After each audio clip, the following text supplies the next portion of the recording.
Hello, everyone, and welcome back to another episode of the Cover One Roundup here live on the Cover One YouTube channel every Monday at 7 p.m. or subsequently wherever. My bad. Sorry, everyone. I had the YouTube video up in another tab, didn't realize it, and it echoed for a second. Was very confused. Anyway, so this is Cover One Roundup. You guys watch on YouTube every week on Monday or subsequently wherever you listen to your podcasts. I am your host, Kyle Silagyi, joined this and every week by Cover One Features writer Rob Quinn, already in chat, hashtag Build a Dome. Rob, the people didn't like that take weeks ago, still don't like it now, apparently. Not a fan of a dome. I saw someone comment, "This guy wants a dome, FML," and it's like I don't see how that affects your life. How my desire to be protected when watching a football game in the rain, I don't see how that would affect your life. But regardless, the Buffalo Bills did not play this week. They had a bye week. But Rob, we are the hardest working people in the Bills podcast game. We don't take weeks off. Mr. No Weeks Off over here. We're working on the bye week, so we are going to run down quickly the Bills-Titans game, just like a minute or two maybe, because what's been said about, what needs to be said about that game has been said by everyone else because it happened a week ago. But what we're really going to focus on this week is just a recap of the season so far, talk about our standouts for the first 6 games, talk about our takeaways, talk about a few areas of improvement or things that need to be improved as we progress through the rest of the season here, and then maybe some hot takes. I don't know. We haven't decided yet. If you guys are lucky, we'll get some hot takes at the end of the episode. So before we get into anything else, this show and Cover One in general are brought to you by Underdog Fantasy. I don't know what I just said. This show and Cover One in general are brought to you by Underdog Fantasy. Rob, tell us a little bit about Underdog.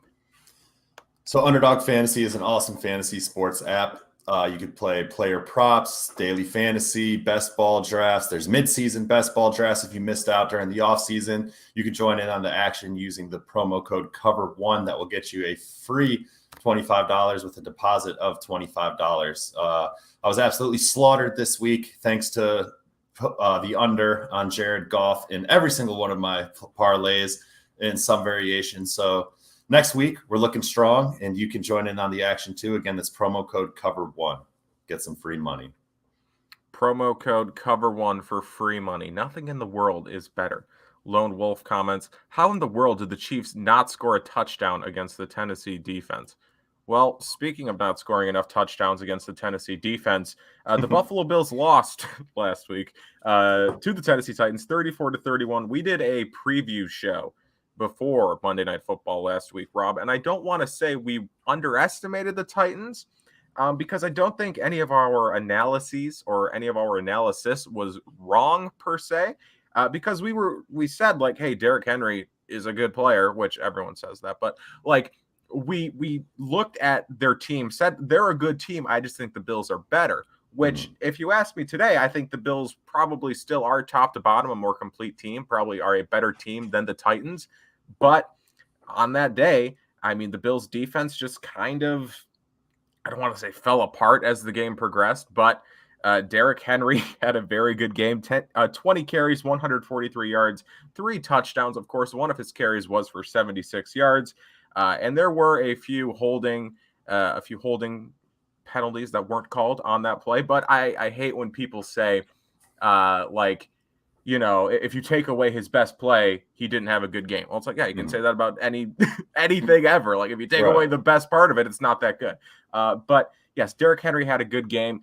Their defense, man, Jeffrey Simmons and Harold Landry both had days. Jeffrey Simmons, of course, on that last play. So again, I don't want to get into really the specifics of the game because everyone already has. So just what are your general thoughts on last week's loss going into the bye week, and how do you think the Bills will bounce back? Yeah, so I think the Bills are still a better team than the Titans. We saw Josh Allen really put it together another impressive fourth quarter against them. But unfortunately, Taylor Lewan's backup, the nobody Dion Dawkins, just couldn't get it done in the last play of the game. And, that was unfortunate. There was a lot of talk about whether they should have gone for it, shouldn't have gone for it. In the moment, I thought they were going to kick the field goal, but I think that's the right call that you have to make in that situation. You have Josh Allen. He's been dealing all night, and it was just a slip. Dion Dawkins lost that rep, but Josh Allen slipped. Sorry, bye week blues. But Josh Allen slipped, and they lost the game because of it. And it wasn't just because of that play. The defense, like you said, kind of fell apart as Derrick Henry wore on that defense as the game went on. But I think the Bills are going to bounce back. They've got winnable games coming up over the next 3 weeks, and I think the future's bright for Buffalo still. So no need to abandon ship. Very winnable games coming up here. Miami this week. The Deshaun Watson-led Miami Dolphins. We'll get into that later, maybe. And then Jacksonville, who I don't even want to say they're a sneaky good team because I don't necessarily think they are. And then who? The Jets after that? Yeah. Probably the Joe Flacco-led Jets. That trade just went down. So, yeah, they don't have a particularly scary schedule coming up, but still, you want the win coming into the bye week.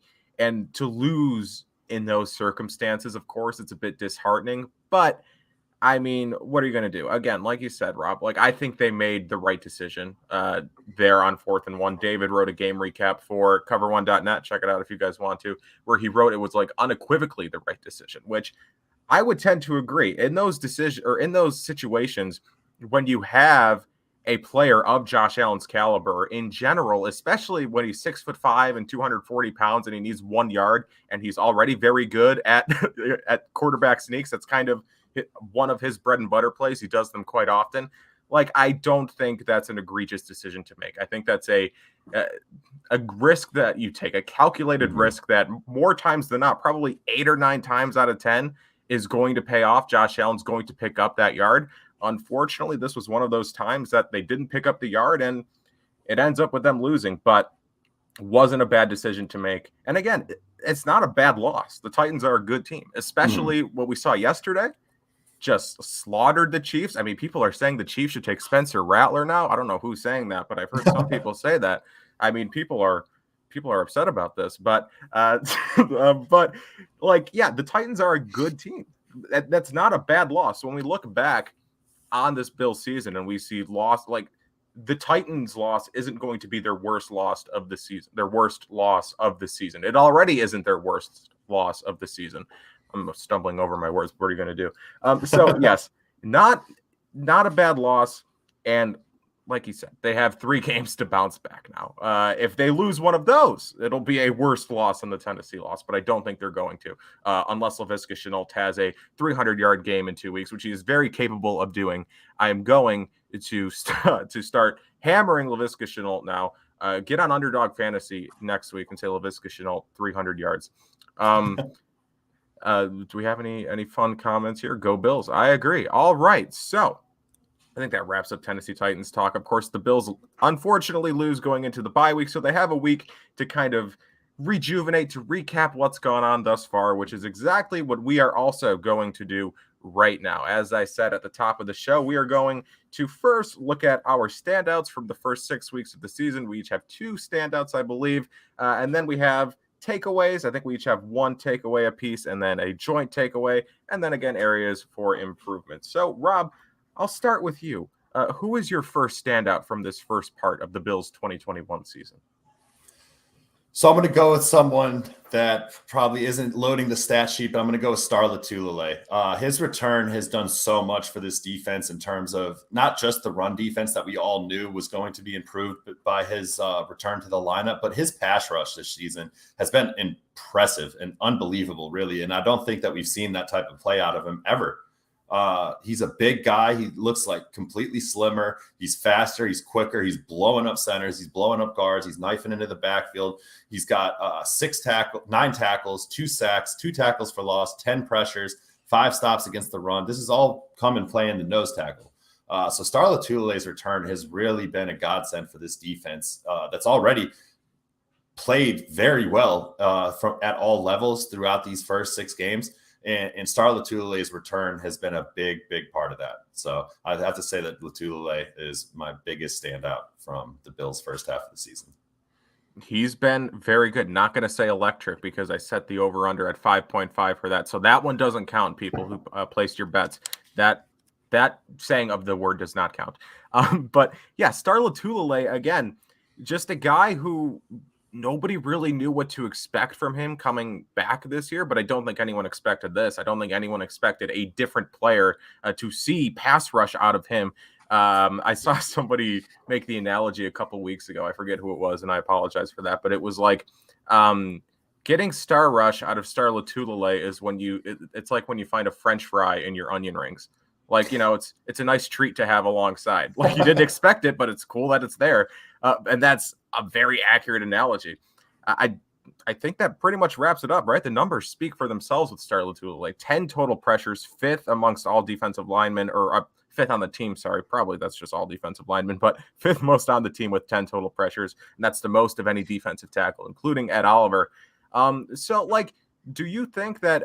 I mean, because I think Ed Oliver has had a good year as well. So do you think Ed Oliver has kind of helped Star Lotulelei develop this new game, if you will, at all? I don't know. I think they kind of play off each other, obviously. And Lotulelei just looks like a completely different player. Like, he's always been that two-gapper, hold anchor down and eat the double teams. And that's been his game, right, throughout his entire career. That's what they signed him to that 5-year, $50 million contract to do. So now, like you said, you're getting the onion ring and the French fries with this added pass rush. And I think that Oliver's definitely benefited from it. He hasn't really had the numbers to back up that claim, but anyone who's watched the games has seen the impact that Oliver's had. And I think those two have been very good for this defense thus far. Right. Both of them very disruptive in the middle of that defensive line. Ed Oliver probably making more of a presence against the run on the stat sheet, but still both have been very productive, both against the run and against the pass, in my opinion. I'm going to stay on the defensive line to talk about my first standout. Sorry, you guys heard me flip the page, but need to read the stats. Need to do it again. Sorry. Greg Russo has been very good through the first 6 weeks. And regardless of what not you, Rob, but just in general, the royal you, if you will, regardless of what you thought about Rousseau after the draft or even before the season, whether you thought he was the top defensive end or the top edge rusher in the class who should have went top 5 and he only fell because people had a year to nitpick his film, or if you thought that he's a raw project who probably shouldn't play that much this year and he's a prospect that you need to develop along. Regardless of what you think about him or how you felt about him, you have to probably admit that is like what they've gotten out of him thus far. It's really good value for the 30th pick in the draft. That is great value again. And it's weird because he started a run of like 3 really good pass rushers who went in a row. Greg Russo, Odafe Owe. I don't know how to pronounce it. I think it's Odafe Owe. Maybe it's Odafe Owa. The Baltimore Ravens pass rusher. And then also Joe Tryon Shoyinka. My God. You guys know I've been having difficulty pronouncing Russo on this podcast for weeks, so I'm going to have some difficulty pronouncing Odafe Owa and Joe Tryon Shoyinka. But they've both been pretty good to start the season as well. So, again, that is 3 good value pass rushers in a row there. You can, obviously have your favorites out of all of them, but regardless, Greg Rousseau has been very good through the first 6 weeks of the season. Good value pick, just a good pick in general, good player. 3 sacks, 1 interception. He's leading the team in sacks currently. I think he's 3rd on the team in hurries with 8 behind only Jerry Hughes and Mario Addison. He started in all 6 games, played on 50% of the defensive snaps. That is 2nd amongst all defensive ends. I think Jerry Hughes is the only defensive end who has played more snaps than him. He has 15 defensive stops. That's 2nd to only Tremaine Edmonds. Most tackles of any defensive lineman with 15. I mean, I'm not saying really anything earth-shattering here for Bills fans. They know that Greg Rousseau has been very good through the first 6 weeks of the season, better than expected, better than anticipated entering this season, which, again, some people thought was just going to be a redshirt year, just a year in which he did just kind of pick his spots, develop along, but no, he's been thrust into a bigger role. Too good. He's been playing too well to keep off the field, and he's continued that through the preseason, through the first 6 weeks, been too good to take off the field for any considerable amount of time. And like we talked in the preseason, Rob, when he was making this impact, saying like he's the type of player, or at least he looks to be the type of player right now that like he's just going to make an impact with his size, with his frame, with his athleticism. And we've seen that through the first 6 weeks of the season, that he has blown up plays just by being bigger and stronger than his opposition. Like, think back to the Mahomes interception, right? Where he just kind of put his arm out into the passing lane, batted it down, and got the interception. Like, that's just, it's good technique, it's good awareness, but it's also just being bigger than everyone. Like, it's just genetic lottery at some point. So it's, again, as advertised and better for Greg Rousseau through 6 games. Right. I think when the Bills drafted Russo, we thought that we were just going to get a pass rush specialist, someone that's going to come in on third downs to rush the passer. But we've really seen the opposite. You look at the other first-round pass rushers, Azeez Ojulari and Kwity Paye and Joe Tryon and Odafe Owa. And those guys all have more pressures than Rousseau, but their snaps are mostly coming in pass rush situations. They all have more pass rush snaps than Rousseau, but Rousseau leads all the rookie D linemen in run stops. And that's where I'm most impressed with his game, because we all knew about the length. We all knew about his physical traits, but I didn't know that it was going to translate to the field this fast. And for the Bills to trust Rousseau, not only to take on a role as a situational defensive end, but a starter nonetheless, on a defensive line that has veterans like Mario Addison and Jerry Hughes and the second-year guy and AJ Epinesa, that says a lot about where he is and how they view him. So while I don't think his pass rush has been exactly what we all thought it would be, we know that most of his pressures came in week 2. I think his run defense has made him so valuable. I know I've said the week 2, I think every week since, and I think that's skewed a lot. But as a run defender, that's so impressive what he's been able to do and stay on the field every down and then make those critical game-changing plays like the interception in the passing game. So I think Rousseau has definitely been one of the most impressive players through the team's first 6 games. Interesting conversations going on in the chat right now. I will leave it at that. But yeah, no, I agree. Like, I think I said this a couple weeks ago, but I read a tweet one time where it was like, at the very least, Greg Rousseau is a Shaq Lawson level player with a higher ceiling, which that's great, because Shaq Lawson, not a flashy player when he was here, but he was solid, right? People just thought he was a bust given where I don't know if anyone thought he was a bust by the time he left, but like, given his draft stock and draft status and things like that, people weren't in love with the unflashiness of his game. But Rousseau, I think, maybe has a little more flash, just given his size, given his his length, athleticism, not even so much athleticism, but just size, right? So there's like some automatic flash to his game there. And like you said, been very good against the run. And it's just like, I think I said at the beginning of the season that like I expected Epinesa to quickly take a starting defensive end role. I did not anticipate Russo to have to A, start the first 6 games of the season, and B, be the second most played defensive end. If you would have told me that after they drafted Greg Rousseau, that, oh yeah, come week 6, come the bye week, he's going to be second among defensive ends in snaps, I would have laughed, because again, the narrative was, oh, he's a prospect, right? You're going to have to develop him, but Carlos Basham's there too, and he's more of the day one starter guy. Not starter, but the more playable guy on day one, which he hasn't been bad, but he also hasn't been on the field all that often, to be honest. Right.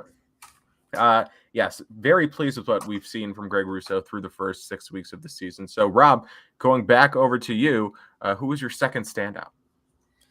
Have to go to the offensive side of the ball and have to give credit where credit is due, and that's going to Dawson Knox. I don't think anybody expected this type of leap from him. I knew that we all knew that he had this type of potential athletically, but for somebody who was basically on the bubble throughout the offseason in the eyes of many fans, the team rumors about trading for Zach Ertz, all of that, and then for him to come out and put together the offseason that he did in the first stretch of the season that he has, with 21 catches, 286 yards, 5 touchdowns, just 2 yards away from his total from a season ago.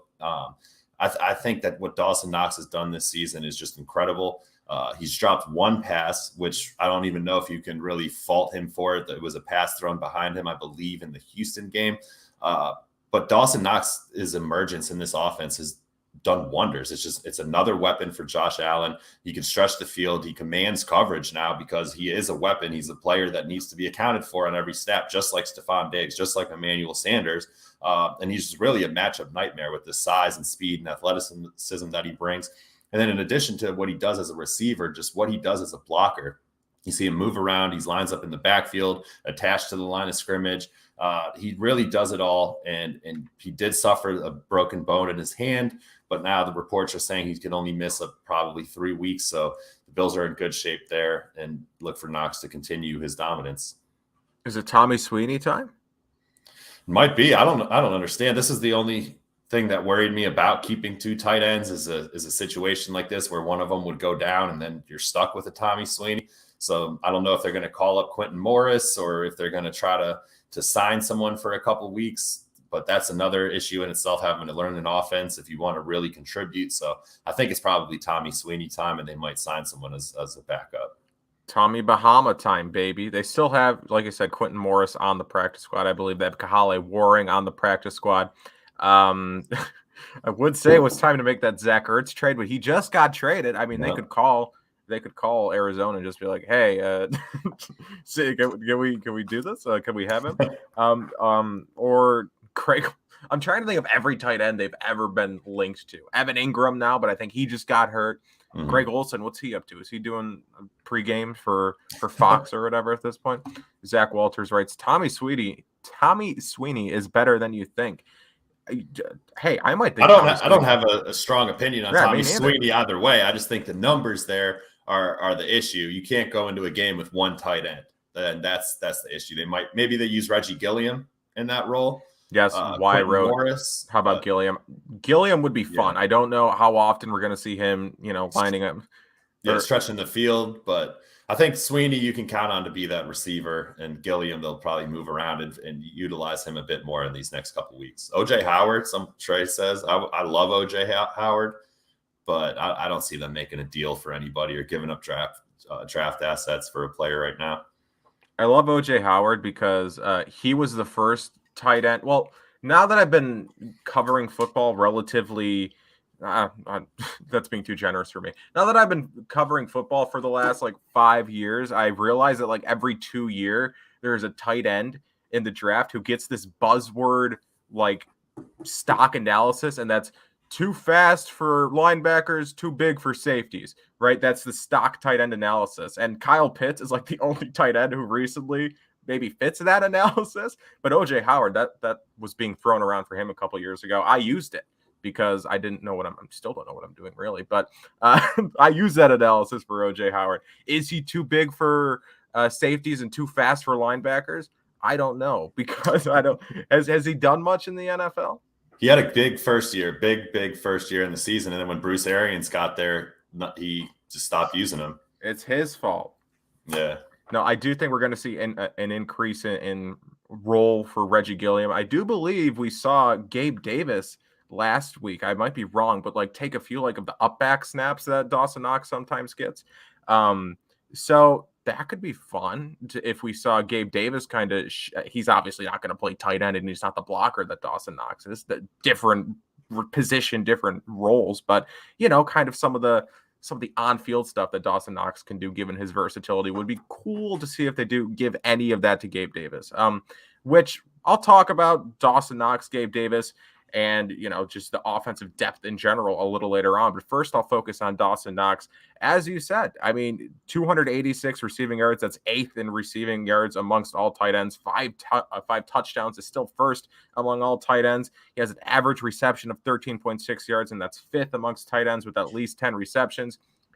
It's just I don't even know if reassuring is the word. It's just fun because Dawson Knox, it was always with him. It was just can he he's an athlete, right? He has the athletic ability to be an elite tight end in this league, should he ever put it all together. But can he put it all together? Can he learn to focus it on the ball and catch it? Which for a bit there didn't look like he was going to be able to do it. But through 6 weeks, as you said, 1 drop, which wasn't even necessarily his fault. He has been good. Again, he's gone from borderline, from replacement level, where it's we need a Jacob Hollister, right, to not subsidy. That's not the word I'm looking for there. To play alongside, or a 1A 1B type thing at tight end, to be comfortable to the point where no, he's just a prolific starter. You can start Dawson Knox at tight end and you're in good shape. So Yes, that is good. Good analysis on Dawson Knox. I will move on to my standout, my second standout. My second standout is also on the offensive side of the ball, and it's Emmanuel Sanders. Somebody wrote earlier asking about Emmanuel Sanders. Well, here we go. Here's some Emmanuel Sanders talk. He, again, has been everything as advertised, plus more. There was some discussion entering the season, maybe not entering the season, but like around the time that they signed him in free agency, whether or not he was a significant upgrade over John Brown. I thought he was an upgrade, but I didn't know like how big of a margin they were increasing by. Like obviously Emmanuel Sanders is a better player than John Brown, but we saw what John Brown could do in this offense. So I didn't know what Emmanuel Sanders, if he could, I know he would offer more. I just didn't know what else he would offer. Besides, obviously they're different players, but I just didn't know how big of a leap the Bills offense was making. It turns out pretty significant. At least, I mean, John Brown was hurt for a lot of last year, but Emmanuel Sanders has been very good through the first 6 weeks, better than John Brown was last year. Again, hurt, but even when he wasn't, I mean, peak Emmanuel Sanders is better than peak John Brown, in my opinion. And I think Emmanuel Sanders improving here, or not improving, but succeeding here, is kind of a testament to the progression Josh Allen has made. Like if you think back to 2018, the offense sucked, right? The offense sucked through the first couple of weeks through Josh Allen's season. They start getting good after they add speed, after they get Robert Foster, Isaiah McKenzie, and then that offseason, they go into the offseason with the strategy of, okay, we need speed. So they get John Brown. They also get Cole Beasley, who's not a speed guy, but you know what I mean. So they bring in John Brown to kind of continue with that speed attack. But through the past couple of years, as Josh Allen has progressed as a better short to intermediate passer, it's clear that like he can succeed with route runners, right? They bring Stephon Diggs in, one of the best route runners in the league. Cole Beasley has been good, one of the best route runners in the league. They bring in Emmanuel Sanders now, who's one of the best route runners in the league and also has that big playability downfield. He's faster than most 34-year-olds, I would say. But it's just Emmanuel Sanders succeeding is a testament to not only himself, but to also the development that Josh Allen has made, that Brian Daboll has made, the Bills offense has made in general. So to focus in on Emmanuel Sanders, just some numbers here. Third in receptions on the team in 24, third in targets with 39, second in yards with 413, second in touchdowns with 4, first in big plays with 8, big plays, of course, defined as plays that went for 20 or more yards, receiving plays. And he's 13th in the NFL in big plays. Now, like that might not seem all that impressive, like 13th, but when you think about how many good receivers there are in the NFL, being 13th in the NFL in big plays, it's pretty good, especially when you're not the primary receiving target on your team, right? You are the second big play receiver on your team, and you are 13th in the NFL. Diggs isn't above him, but you know what I'm saying in terms of who you'd expect to get big plays. It would be Diggs and then Sanders. But again, this coming, right? He's doing well on the field, and he's also doing everything he was supposed to do off the field, right? Just him being there is kind of an ever-present reminder to this team that, like, oh yeah, we're expected to win the Super Bowl this year. We're not expected to just be good. Like we have one of the better receivers in recent history here. He'll go down as like a very good NFL receiver. The fact that he's here at 34 years of age by choice just speaks to how good this team is and what this team is supposed to do.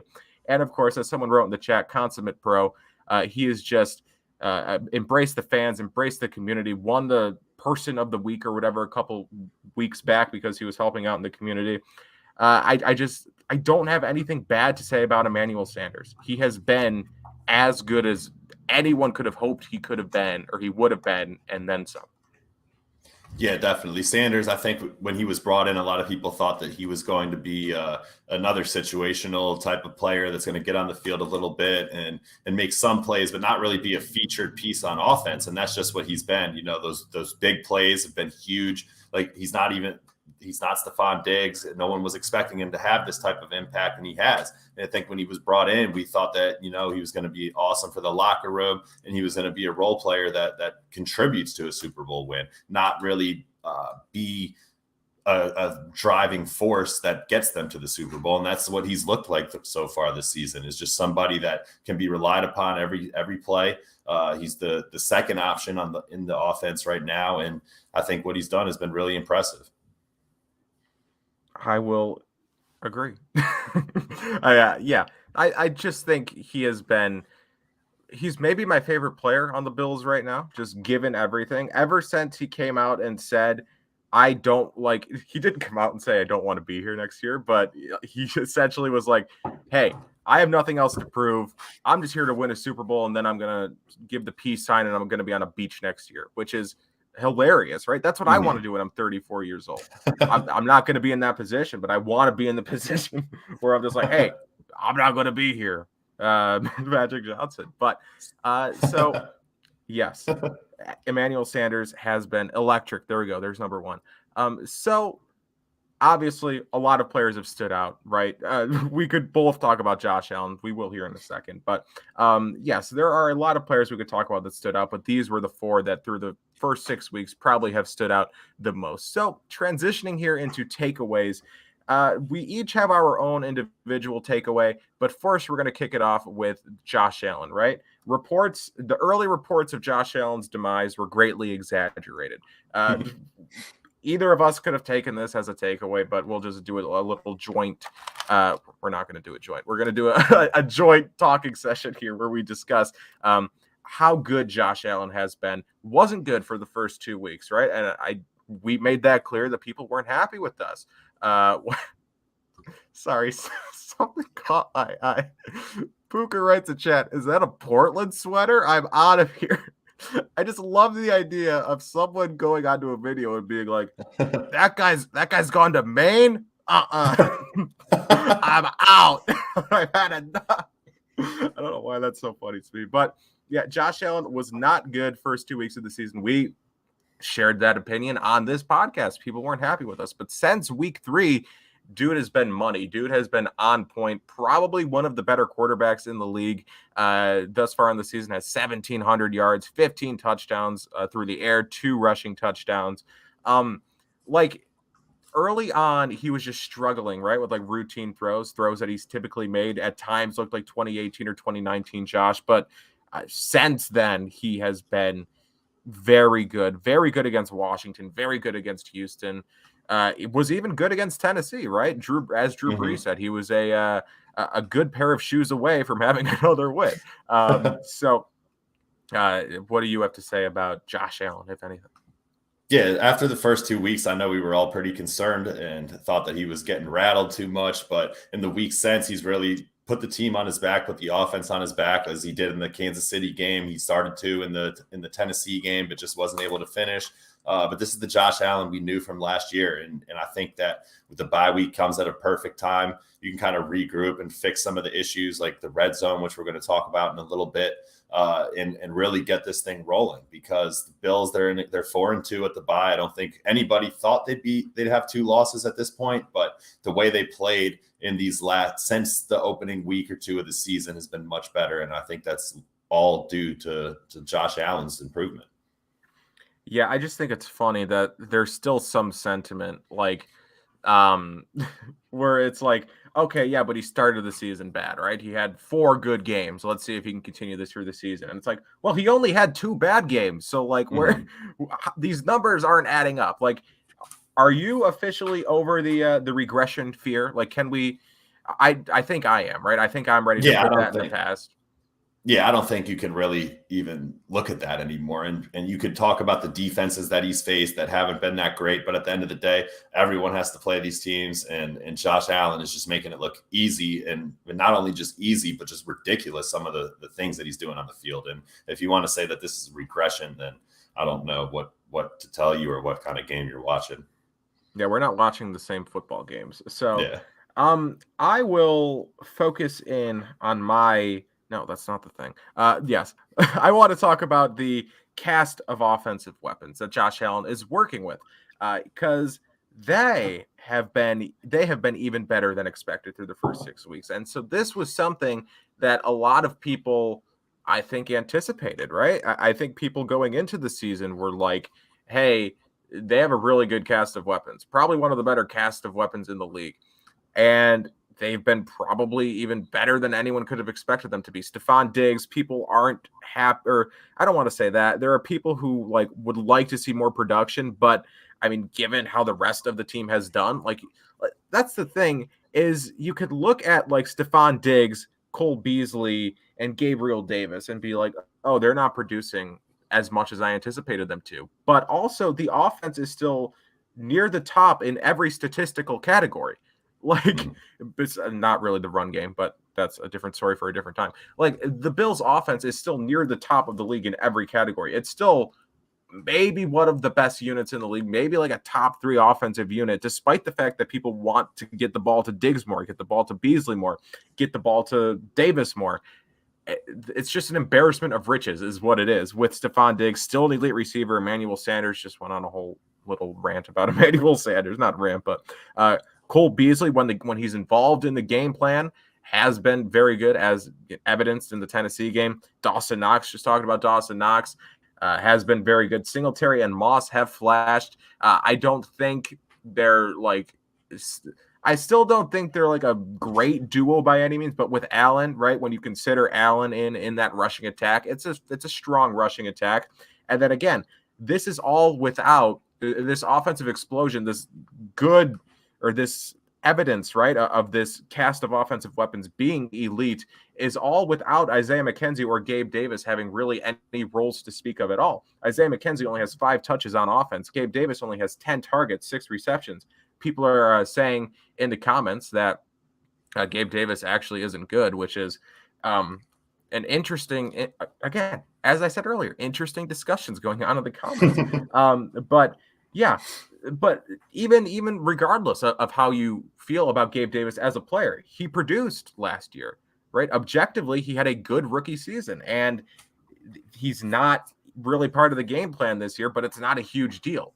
Right. And I personally am confident that if Sanders or Diggs were to go down or something, that Davis could step in and the offense really wouldn't miss a beat, that the offense would still be able to produce at a relatively high level. So again, it's just, it speaks to the depth that this team has offensively, this cast of weapons, this cast of characters that they have on the offensive side of the ball. And it is part of the reason why Josh Allen is succeeding, why Josh Allen has bounced back and is now playing at that MVP caliber or MVP level yet again. It's because he still has Stephon Diggs, he still has Emmanuel Sanders.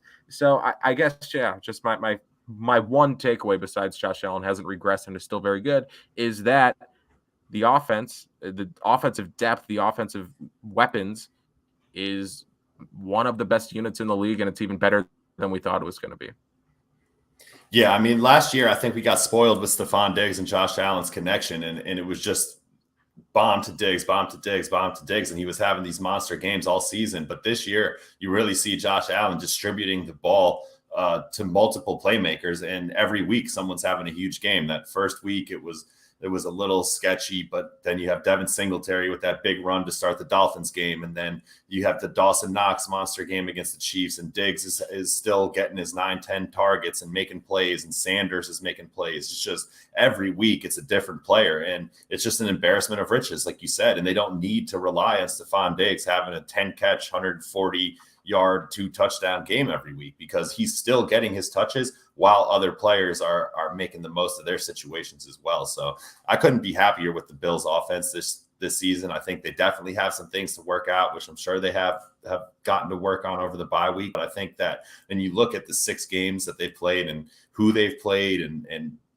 everything combined into one lens, I don't think you could really be that disappointed with the weapons that the Bills have this year. No, they, again, even the guys that we had question marks about just have been good, with Dawson Knox, just Singletary and Moss. Again, people are saying, like, I don't love the Bills rushing attack. I don't either. The Bills are 11th in the league in rushing. Like, we could sit here and be like, the Bills rushing attack's not good. Well, they're nearly top 10 in the league. Like, that's just hallmarks of a great offense. And embarrassment of riches is probably the best way to put it. When a major complaint is the 4th round pick from last year isn't playing a big enough role, like I can't complain. Like they're very good. So Rob, what is your second or first takeaway, whichever. Well, Whichever number.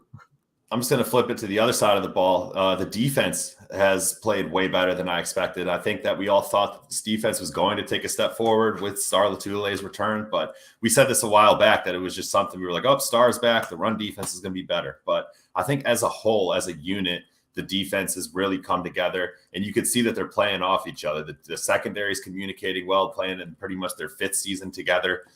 For the most part, as far as Hyde and Poyer and Trey White. And then Levi Wallace has played way better than expected, allowing 17 receptions on 29 targets, only 154 yards allowed. So he's somebody that I think a lot of people had question marks about, as they have in every other season that he's been the starter. And what has he done? He's just put his head down, went to work, and performed at a high level. Tremaine Edmonds has really taken a step forward, a middle linebacker that a lot of people were down on during the offseason.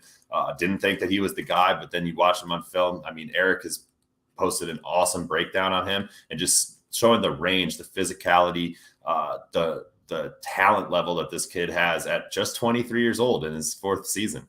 I don't know if you knew that or not, but Tremaine Edmonds really taking a huge leap.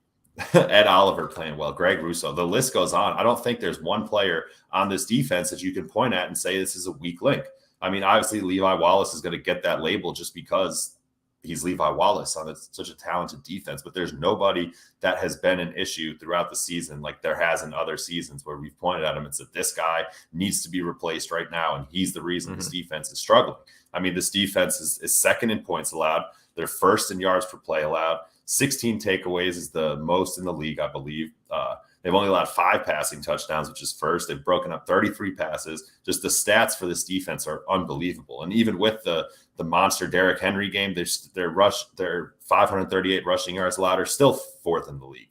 So, I mean, this is a defense that has really impressed me in every level, whether it's pass defense, run defense, takeaway numbers, any way you skew it and look at the statistics, they've dominated. And I don't think anybody saw this coming. I certainly didn't see this coming. I've talked about on this show in the past where it's like, especially when you compare it to the Buffalo Sabres, where it's like everything that can go wrong will go wrong. Murphy's Law or whatever that is. Or wait, no, I don't know. That might be Murphy's Law. But with the Bills, it's opposite, where it's like everything, like when they make a move, whether it be a draft pick or a signing or a trade, whatever, like you think like, okay, best case scenario, this is what it's going to be.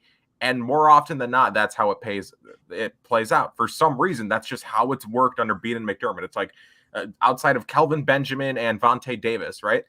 Like everything else has gone according to plan, according to like best case scenario. That's how it's gone. So like entering this season, it was like, oh yeah, if the Bills, want to make that leap and be a Super Bowl contender, win the Super Bowl, they need that defense to get back to 2019 form. Well, it has, and you could argue even better than it was in 2019. The defense has been very good through the first couple of weeks. As you said, there's no Phillip Gaines this year. There's no, I can't even think of another random defender weak link from years past. Because, as you said, if their weakest player is Levi Wallace, who's just good, not good, who is, consistent, right? Like a good technician, a player who you don't mind starting, a player who would probably start for every other NFL team. If that's your weak link, that's not a bad situation to be in. As you brought up the stats, even with a bad game against Derrick Henry statistically, just the fact that the team is still near the top in rushing defense just speaks to how crazy they were playing against the run before that. I don't think they had allowed a touchdown to a running back, a rushing touchdown to a running back entering last week. And then they allowed 3 to Derrick Henry, but that's besides the point. But yes, I just think, as you said, no one expected this. People thought, right? Hypothetically, it would be nice if the defense got back to that point. I don't think any of us realistically thought that it would get back to that point and arguably exceed it. Right. Yeah. I think that sums it up perfectly. Awesome. So I think that wraps up takeaways. Yes. Mm-hmm. So now people don't like when we speak negatively about the Bills. So we're going to preface this with, it's not negative, right? What we're about to do, right? We're going to talk about areas of improvement for this team, things that they could improve on, through the rest of the season, I think most people are going to agree with us, actually, because we're not coming out of a place of hatred. We're coming out of a place of like, hey, we want you to get better. We want to help you help yourself, which I would not be the person to listen to about when it comes to football for that. But so we're going to talk about, again, areas of improvement. I'll let you kick off here, Rob. What to you is an area in which the Bills need to improve? So again, we'll preface this by saying this is just nitpicking, an area we'd like to see some improvement, but I'm going to say the pass rush. They invested a lot of money and resources into the defensive line during the offseason. Greg Rousseau has been solid as a run defender. Boogie Basham's come in and flashed a little bit. F.A. Obata's done a little bit here and there, but I think that they still need to get better and more consistent rushing the passer. I've said it multiple times on this show, and I'll say it again, that Dolphins game really skewed the statistics and the pressure numbers for a lot of their guys. AJ Epinesa is second on the team with 13 pressures. 8 of those came against Miami. Rousseau has 11 pressures this season. 8 of those came against Miami. The team as a whole has 14 sacks. 9 of those came against Miami and Houston. I think that if the Bills want to continue their defensive dominance, at some point the pass rush is going to have to get more consistent. I think that the takeaways can be fluky. They've done great taking away the ball, and I think that trend is going to continue. But the pass rush has to be there. It has to be consistent, and it has to be consistent against good teams with solid offensive lines. I know that we're going to say teams are getting the ball out fast against them, but teams get the ball out fast against every team. This is not a new scheme just for the Buffalo Bills, and it's not like the Bills have a TJ Watt or Chandler Jones type pass rusher on their defense where teams are scheming to get the ball out quick. This is I think if we're being honest, a middle of the road overall pass rushing unit in the NFL. It's solid, but not great and not spectacular. And I don't think that defenses are really game planning for that. So I think that I'd like to see more out of the pass rush and more consistency.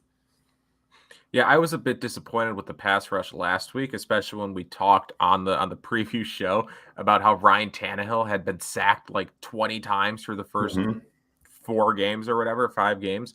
Like the most sacked quarterback in the league, his pressures to sack percentage was something insanely high.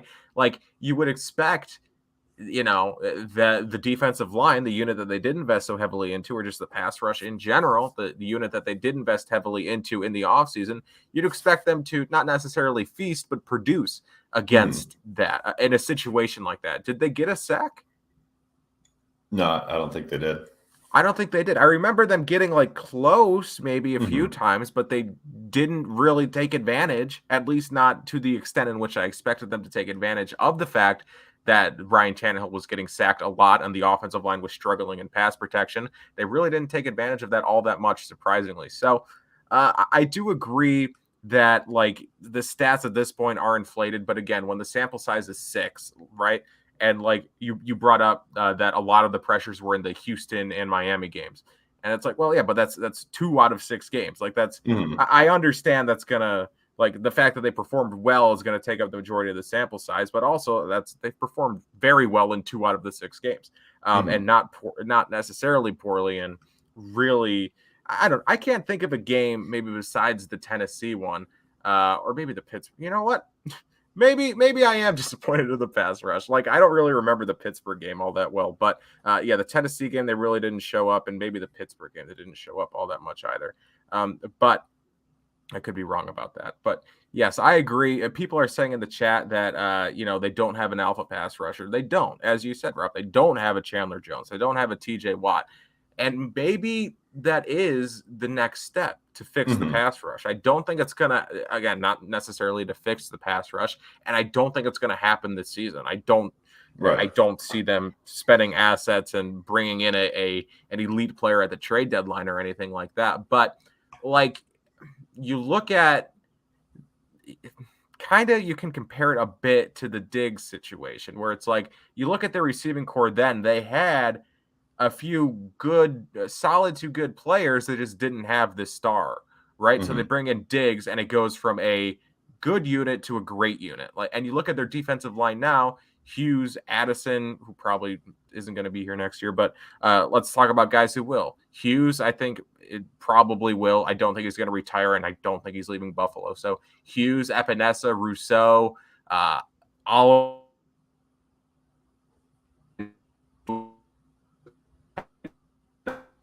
But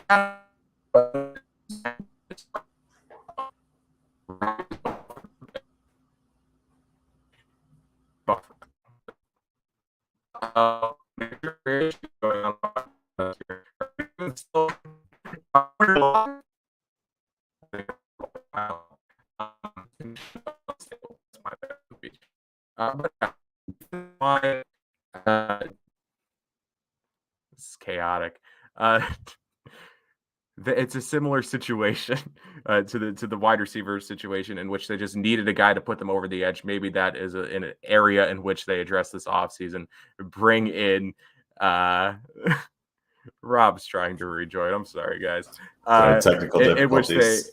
in which they try to bring in an alpha pass rusher. Wouldn't shock me, but that's something I thought that they were going to look into doing numerous times in the past couple of years. Welcome back, Rob. I just had a conversation with myself.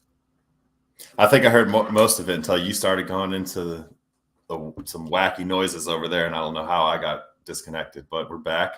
And I think Greg Rousseau might develop into that type of player. But you look at rookie pass rushers and their impact in their first season, and it's really not that game-changing performances like you'd like to see or anticipate them having. And I think that the pass rush as a whole has room to grow. I think they can get better and be more consistent this year. And I think, like you said, going into next year, they're going to have more experience, more depth. And I think the future is bright regardless for this defensive line. I would just like to see more this season.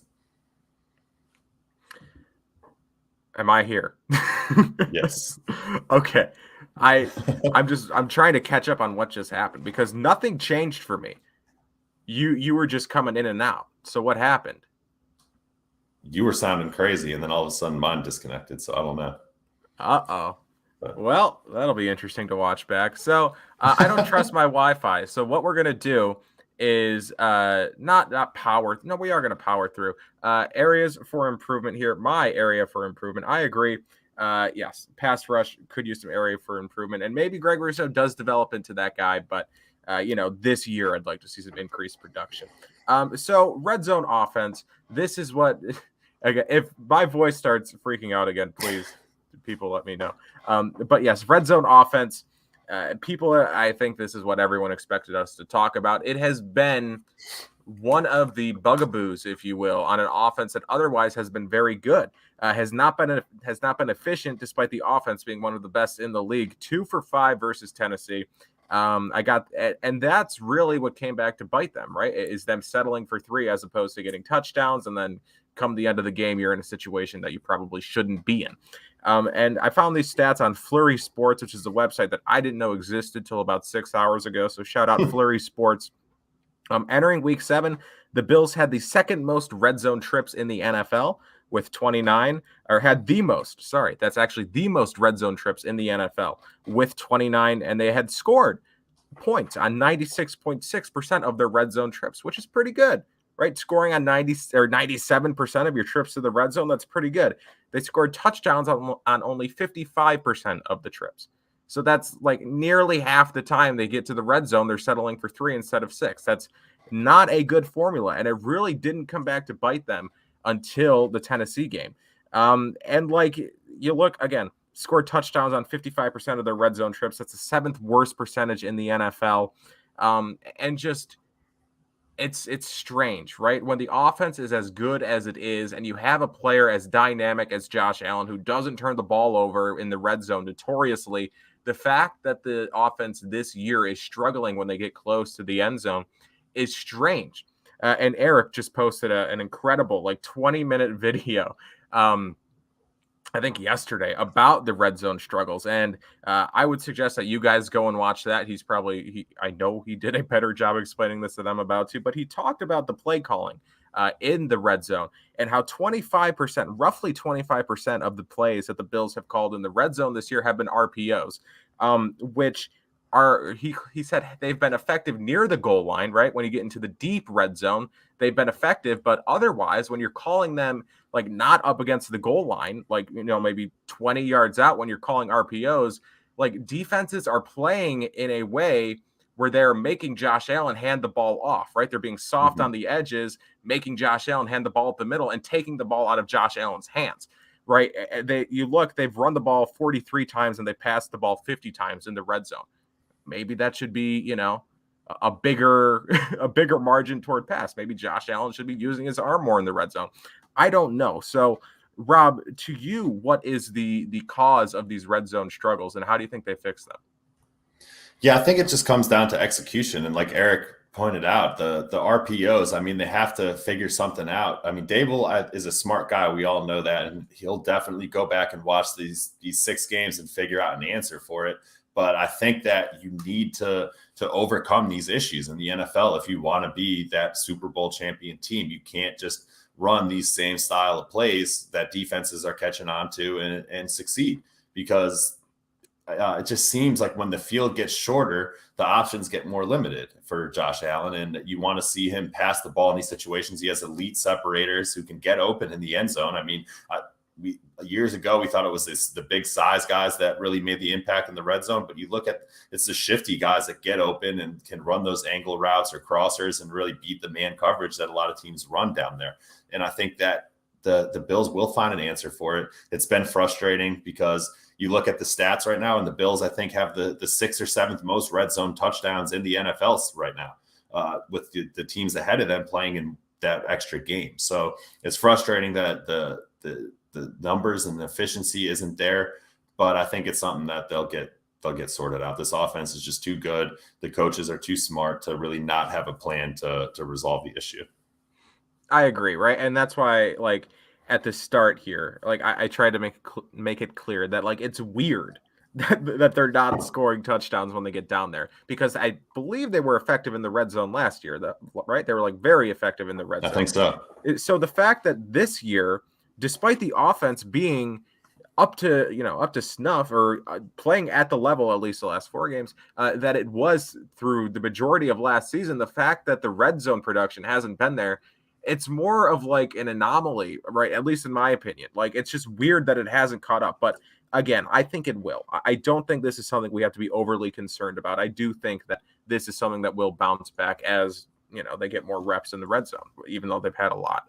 But I think it is something that will be fixed as the season progresses. But still, when you're scoring, when you have the most red zone trips, and your 7th worst percentage in the NFL in terms of scoring touchdowns off those trips, like, maybe you want improvement, which I think they'll get. So, Rob, it's been a chaotic episode between me nearly falling asleep a couple times. That's while I'm talking, which isn't good. But and my Wi-Fi falling asleep actually hasn't been the smoothest sailing episode, but I think, we overcame adversity, we persevered, and I think we, came out of here with a W. Yeah, we finished strong. That's what in the 4th quarter you performed when it mattered most. So exactly, that's what you got to do. So I know the people tune in for hot takes, and we will not leave you hanging. We will not leave you without hot takes. So Rob, what is your hot take for this week? For this week, I am going to say that Zach Moss runs for 100 yards against the Miami Dolphins. That's bold. So I should start him in fantasy, is what you're saying? I am. Oh, well, then I'm not going to start him in fantasy. Yeah. Roman writes, Kyle's Wi-Fi was taking a bye. Yes, it was. So my hot take, again, this is a stupid hot take, right? Because there are so many factors that go into this hot take, and even if everything goes according to this, it still can't happen. But I'm going to say it anyway. My hot take is that Deshaun Watson starts for the Miami Dolphins this week. The Bills play the Bills play Deshaun Watson this week. That's hot. I don't even have a response. Well, yeah, because it doesn't make sense, right? Like, even if the trade happened the minute we went off stream, Deshaun Watson would have to be on a trade immediately. All the legal stuff would have to be cleared like that. He'd have to have a playbook in his hands today in order to have, like, an idea of what to do on Sunday. And but I think it's all going to... Stranger things has happened, Kyle. Stranger things have happened. I think it's all going to happen. I don't think the people like the Deshaun Watson take. I don't think so. Woof. WTF. Oh, I thought he was talking about the Washington football team for a second. I was like, what does the Washington football team have to do with this? But nothing. So, or maybe the stream went off. That's also a possibility. So I think we'll get out of here. Rob, thank you guys for watching. You can make sure to check out Underdog Fantasy. Again, use promo code Cover1. Make sure to subscribe to Cover One Premium if you are interested. There you will have access to the Cover One Premium Slack where you can interact with hundreds of Bills fans each and every day in the Slack. You can talk to us, talk to them. Always some great and interesting conversations going on in the Slack, not just about the Bills, about a variety of topics. Just a good community, a really fun community that's over there in that Slack channel that Rob and I are a part of. So again, if you're interested in that, Cover One Premium. Make sure to follow all the Cover One people on Twitter. Make sure to subscribe to the Cover One YouTube channel, to the podcast feeds, do all that good stuff. So, Rob, where can people follow you on Twitter? You can follow me at RobQuinn619.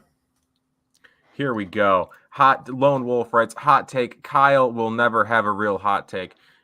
Egregious statement. This has been proven wrong numerous times. You can even ask Roman, who's in the chat. A couple weeks ago, he said that I had the better hot take. So, like, I don't know what you want me to do, right? I mean, sometimes the kid is hot. Most times he's not. But, I mean, I think today I had the hotter take, right? Objectively. I think you did. Is it stupid? Yes. Am I stupid? Yes. So, what else do you expect? Deshaun Watson is playing for the Dolphins on Sunday. So, follow. No one's going to follow me on Twitter after that, but if you want to, at Kyle Silagyi. Thank you guys for watching, and we will talk to you next week. Bye-bye.